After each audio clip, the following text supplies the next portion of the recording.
பேசுகிறோம்.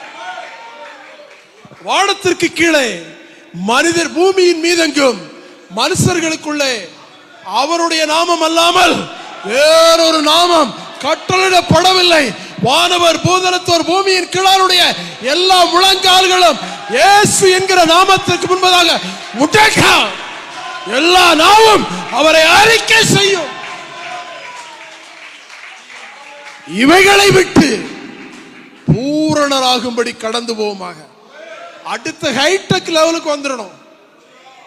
இனியும் அதே சாட்சி. நான் போன வாரம் புள்ளா இடுப்பு வலியோடு இருந்தேன். எண்ணெயை பூசினேன். ஒரு 2 நாள் வேலைக்கு போனேன். இந்த செத்து போன சாட்சியை சொல்லணுமா? இது சொல்லித்தான் ஆகணுமாங்கிறேன். கேவலமா இருக்கு. இதெல்லாம் விட்டுட்டு நீ இப்படி இருந்தேன்னு சொன்னா எப்படி அங்க வெளியே இருக்கக்கூடிய அண்ணாச்சி உள்ள வருவாரு? சோஸ்திரம்.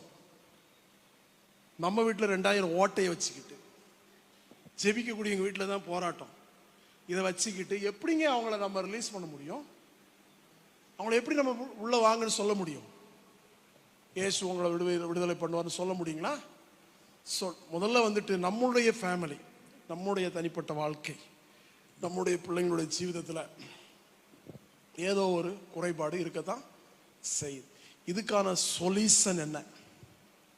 இதற்கான சொல்யூஷன் என்ன? இதுக்கான சொல்யூஷன் அப்படிங்கிறதுக்கு பாஸ்டர் பேசினாங்க. அழகா பேசினாங்க, செம்மையா பேசினாங்க.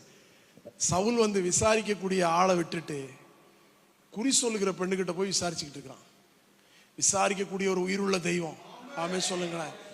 ஆண்டவருடைய பாதத்துல சாஸ்தாங்கமாக விழுந்திருந்தா சவுலுக்கு ஆண்டவருடைய கண்களில் தயவு கிடைச்சிருக்கும், இரக்கம் கிடைச்சிருக்கும்.